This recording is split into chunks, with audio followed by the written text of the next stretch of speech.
Hello बच्चों।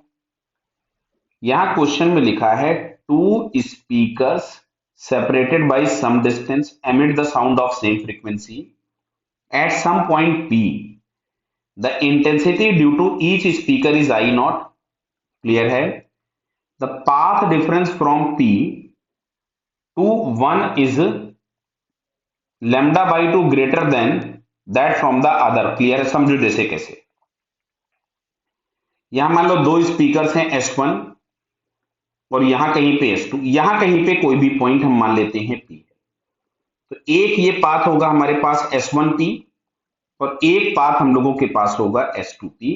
तो question में आपके पास ये बोल दिया उसने कि डेल्टा एक्स जो हम लोग लिखे, मान लो हम लोग यहां से लिख देते हैं S2P माइनस S1P, तो that is lambda by to. ये हम लोगों को दिया हुआ है। क्लियर है।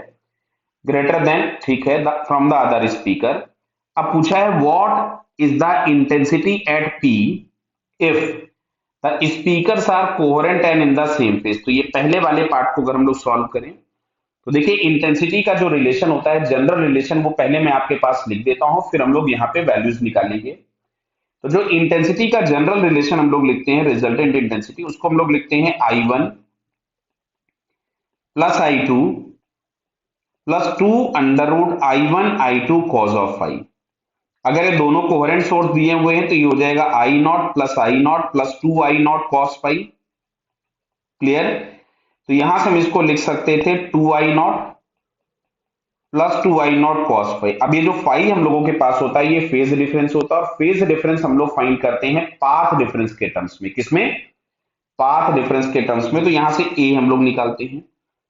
तो सबसे पहले अगर हमने लिखा डेल्टा फाइव, तो delta phi is equal to 2 pi by lambda times delta x, और डेल्टा एक्स दिया था लेमडा बाई टू। तो पाथ डिफरेंस बटा आ गया पाई। कितना आ गया? सॉरी, फेज डिफरेंस कितना आ गया? पाई।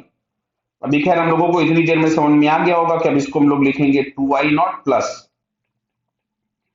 2I0 कॉस ऑफ पाई। तो कॉस पाई होगा -1, तो ये फाइनल आंसर आपको मिल जाएगा 0। मतलब resultant intensity for this case is 0। ये पहला वाला ऑप्शन सॉल्व हो गया।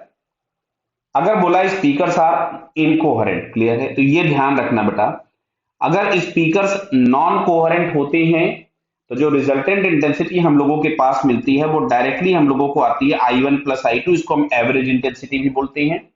तो I1 प्लस I2 मतलब ये हो जाएगा 2I0, क्योंकि दोनों की इंटेंसिटीज तो क्या दी गई थी? सेम दी गई थी। तो ये बी वाला पार्ट हो गया। अब आते हैं जरा सी वाले पार्ट पे। तो सी वाला क्या बोलता है?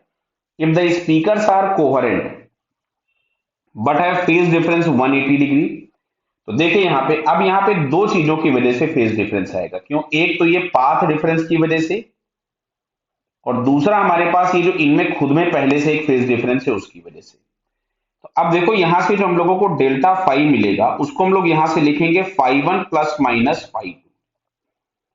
तो फाइव वन हमको पाई दिया था। अच्छा, दूसरा वाला भी अगर हमने पाई ले लिया तो ये मिल जाएगा 2 पाई, और अगर हम लिख देते हैं मान लो निगेटिव साइन तो मिल जाएगा 0। मतलब जो फेज डिफरेंस होगा वो या तो 0 होगा और या हम लोगों के पास क्या होगा? पाई होगा। तो आई रिजल्टेंट इज इक्वल्स टू मिलेगा 2I0 plus 2I0 cos five. बटा हमको समझ में आ रहा, फाइव की जगह हम 0 पुट करें चाहे फाइव की जगह हम 2 पाई पुट करें, दोनों केस में कॉस फाइव आपको 1 मिलने वाला है।